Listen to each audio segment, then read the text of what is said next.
What if I told you that every thought that crosses your mind isn't truly yours? That the ideas, the fears, the sparks of inspiration, the obsessions that keep you awake at night, they come from somewhere else, not from your conscious self, not from your deliberate choice. They arrive uninvited. They linger without permission. They shape your reality before you even notice. And yet, you cling to them. You call them me. You believe they define you, but the truth is harsher than most will admit. You do not own your thoughts. This is not mere speculation. Philosophers have wrestled with this idea for centuries. Baruch Spinoza, writing in the 17th century, argued that humans are not masters of their own minds. He said, the mind is determined to think this or that by causes which have nothing to do with its will. In simpler terms, we like to believe we choose, but our minds are constantly reacting to stimuli, emotions, memories, societal pressures, evolution itself. The ideas that arise are the product of countless invisible forces converging, and yet we take credit for them. Every "I thought of this" or "I decided that" is really a shadow of countless unseen determinants. Consider your fears, the late-night anxieties about failure, about inadequacy, about the things that might go wrong tomorrow. Where do they come from? If you trace them back, you will find they are echoes of experiences, echoes of collective narratives, echoes of cultural expectations.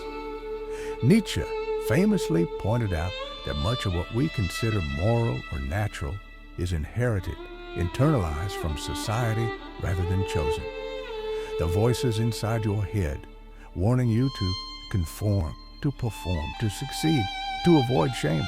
Most of them are not originating from you, yet you obey them. You feed them with attention, and they grow.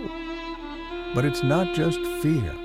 Inspiration, creativity, ideas, insights, they also appear uninvited.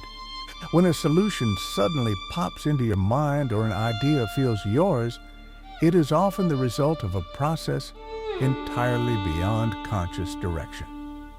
Immanuel Kant suggested that our understanding of the world is structured by innate cognitive faculties. In other words, our brains are wired in ways that filter and produce thoughts. You don't summon them at will. They emerge through the machinery of your perception. You think you're generating them freely, but the mind is a complex system that both receives and processes countless signals, internal and external, and produces what it produces. And then there is the modern perspective. Neuroscience has made the same revelation unmistakably clear. Experiments by Benjamin Libet and others show that the brain initiates actions milliseconds before the conscious mind becomes aware of the decision. In other words, your conscious self, the you that believes it is in control, is actually informed after the thought or decision has already been set in motion. You feel you chose a thought, a word, a decision, but your neurons already decided long before you were aware. The illusion of ownership is a survival mechanism. It allows you to navigate the world confidently, believing in agency. But beneath that surface, the mind is a river flowing from sources beyond your grasp. If you think about it, this explains a lot about human behavior. Why do people often act against their own interests? Why do we obsess over things that hurt us? Why do our minds replay trauma, relive mistakes, or manufacture crises where none exist? We do not have the reins. We are vessels, conduits, channels for a ceaseless stream of mental activity, and yet society tells us we are responsible, we are accountable, we are in control. This conflict, the illusion of self-agency versus the reality of determinism, is at the heart of modern anxiety. Let's make it more tangible. Think about your social media habits. You scroll endlessly, click impulsively, comment without thinking. You feel in control, but your thoughts are shaped by algorithms, dopamine spikes, the curated expectations of other people, even your judgments about right and wrong, beauty and success, are often imported from the collective. They arrive pre-packaged, and you adopt them as your own. How much of your internal commentary is truly self-originated, and how much is borrowed from the endless stream of cultural, historical, and environmental influence? Yet, paradoxically, the moment you realize that thoughts are not yours, you glimpse freedom. Here's the twist. The very fact that your mind is overflowing with unchosen ideas, impulses, and reflections means that there is space to observe them. You may not control their origin, but you can control your relationship with them. You can learn to watch the mind without being dominated by it. As the Stoics suggested, the difference between events and our judgment of events is everything. Epictetus wrote, "It's not what happens to you, but how you react to it that matters." Observing your thoughts as they arise without labeling them as yours or not yours is the first step toward true agency. You begin to separate the self from the flood. Existentialists push this even further. Jean-Paul Sartre argued that humans are condemned to freedom. That might sound empowering, but it is terrifying. Condemned to freedom means that while external forces shape our thoughts, our responsibility lies in how we navigate them. Even if a thought isn't yours, even if it comes from society, biology, or random neuronal firing, your interpretation, your response, your engagement with it, that is where freedom lives. You may not own the initial impulse, but you do own the choice to act, to resist, to reflect. And yet, most of us never reach this clarity. We fight against our own minds, trying to suppress thoughts, to control the uncontrollable, to impose order on chaos. We punish ourselves for thinking things we didn't consciously decide to think.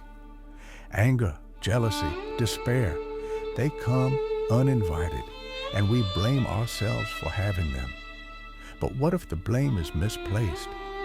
What if the real path forward is to simply recognize that thoughts are transient, often alien, and fundamentally uncontrollable in origin? Think about dreams. In sleep, your mind produces entire worlds, narratives, characters, and dramas, none of which you consciously dictate. You experience joy, fear, wonder, and horror. You wake up believing the residue of the dream is you, yet it was never under your command. Waking life is no different. Thoughts are dreams of the mind, unfolding in real time, and the realization that you are not their author is both terrifying and liberating. By this point, you might feel a kind of existential vertigo. If your thoughts aren't yours, what does that say about your identity, about responsibility, about creativity, morality, or ambition? The answer is unsettling. Identity is not a thing to possess. Identity is a process, a relationship with the flow of thoughts, impulses, and perceptions that continuously shape you. Responsibility is not ownership of thought. It is stewardship of action. Creativity is not the conjuring of ideas from nothing. It is the recognition and shaping of ideas that arrive. Morality is not the origin of judgment. It is the navigation of inherited and emergent judgments. And here lies the most radical part. Understanding that your thoughts do not belong to you does not strip you of agency. Instead, it liberates you from the tyranny of mind. Most of our suffering arises from thinking we must control every thought, from believing that having a disturbing idea or fleeting fear is a moral failing. Accepting that thoughts are guest visitors, sometimes hostile, sometimes divine, allows a new relationship with existence. You observe, you select, you act. You may not own the storm, but you can choose how to dance in the rain. Tomorrow, when a fear appears that you didn't summon, a doubt that you cannot name, a desire that seems foreign, remember, it is not yours, but your response can be. And it is in this response, this tiny gap between thought and action, that the essence of freedom, of choice, and of self truly resides. So now that we've confronted the terrifying idea that our thoughts aren't truly ours, the question arises, what do we do with this knowledge? If every fear, every doubt, every craving, every insight emerges from forces beyond conscious choice, are we powerless? Absolutely not. The paradox of thought's alien nature is precisely what makes freedom possible. To understand this, we need to shift our perspective from ownership to observation, from control to awareness, from identification to relationship. Imagine sitting by a river, watching the water rush past. You do not own the river. You cannot control its flow, yet you can choose where to stand, how to place your feet, and whether to dip your hand into the current. Thoughts are like that river. They arrive unbidden, carrying the debris of memory, biology, and culture. Some are murky, some sparkling, some dangerous, some sublime. But within this constant movement, there is space to observe, to reflect, and to choose your actions in alignment with your values rather than your impulses. This idea is central to Stoic philosophy. Marcus Aurelius wrote, "You have power over your mind, not outside events. Realize this, and you will find strength." The Stoics were acutely aware that the mind floods with involuntary impressions, judgments, anxieties, projections. The key is not to own them, but to master your responses. Thoughts are transient guests. How you treat them determines the quality of your life. Freedom is not in conjuring perfect thoughts. It is in refusing to be enslaved by the ones you cannot control. Consider mindfulness as a modern tool that mirrors ancient wisdom. Meditation, as taught in both Eastern and Western traditions, trains attention to notice thought as it arises without immediate judgment or identification. A worry about failure might appear, a flash of envy, a pang of desire. The practice is simple in theory. Recognize the thought, acknowledge its presence, and let it pass. You do not claim it, you do not suppress it, you watch it. Over time, you begin to realize something profound. Thoughts, no matter how intense or persistent, do not dictate reality. They are signals, not mandates. Existentialists offer a complementary insight. Jean-Paul Sartre described humans as condemned to freedom. Initially, this is a horrifying idea. If our thoughts are not our own, if the world bombards us with influences we cannot fully control, then every choice becomes a weighty responsibility. Yet, the freedom exists precisely in how we engage with those influences. We cannot prevent the incoming thoughts, but we can define our stance toward them. We can choose courage over fear, action over inaction, authenticity over conformity. Life may be absurd, the mind may betray us, but in the space between thought and action lies liberation. Let's bring this closer to lived experience. How often do you feel consumed by negativity? regret about the past, fear about the future, resentment toward someone else. These thoughts are not your fault. They arise. But consider this. You can respond differently. You can channel the energy they bring into reflection, learning, or constructive action. Instead of identifying as anxious or resentful, you can observe the thought, acknowledge it, and make a conscious choice about how to move forward. This is the radical power of separating self from thought. Even creativity works this way. The greatest writers, musicians, and artists often describe ideas appearing without warning as if delivered from a source beyond themselves. Albert Einstein once said, "The mind that opens to a new idea never returns to its original size." Ideas are not summoned by will. They are discovered, revealed, or intercepted. The act of creation is not ownership of thought, but the shaping of what arrives. Understanding that thoughts are not inherently yours liberates you from the tyranny of trying to control inspiration. You begin to work with what emerges rather than against it. Neuroscience confirms this interplay. Your prefrontal cortex, amygdala, hippocampus, and countless neural networks generate thought patterns influenced by genetics, environment, and habit. Yet, executive functions, your conscious reflection, your awareness, your ability to pause, allow you to intervene. You cannot stop a fear from arising, but you can choose whether to let it control your decisions. You cannot dictate every impulse, but you can cultivate discernment. In other words, freedom is not in controlling thought. Freedom is in how you relate to it. Now consider the social and ethical implications. If thoughts are not fully our own, what does that mean for judgment, for blame, for morality? Philosopher Arthur Schopenhauer argued that human behavior is largely driven by will, not rational thought.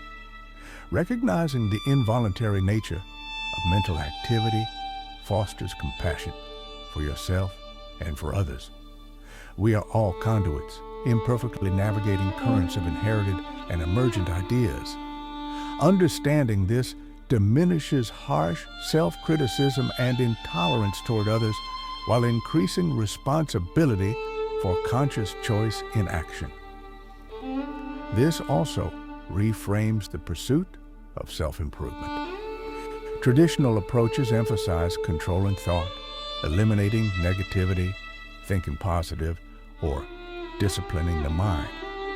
These methods often fail because they misunderstand the nature of thought. You cannot make every thought obedient, just as you cannot stop every gust of wind. What you can do is cultivate an environment, a lifestyle, and practices that guide the emergence of healthier, more constructive thoughts. Meditation, reflection, journaling, exposure to art, conversation, and contemplation all act as shaping forces. You influence the flow without pretending ownership. And here lies the final liberating insight. Knowing that thoughts do not belong to you removes a tremendous burden. Most suffering comes from the belief that your mind must be perfect, under control, or aligned with your ideals. Reality is relentless and chaotic. Thoughts arrive unbidden. Accepting this allows you to step back, to witness, and to engage selectively. You stop fighting yourself and begin cooperating with the mind's natural processes. The alien visitor becomes a partner rather than a tyrant. So the next time a thought arises that terrifies, excites, or confuses you, pause. Recognize it for what it is. Not a decree, not a reflection of your moral worth, not a prophecy. It is a passing signal in the vast, complex network that is your mind. You do not own it. You do not need to obey it. But you can respond, you can act.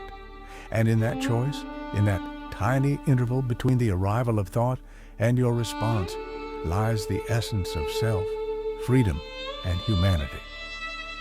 In this light, life's chaos becomes navigable.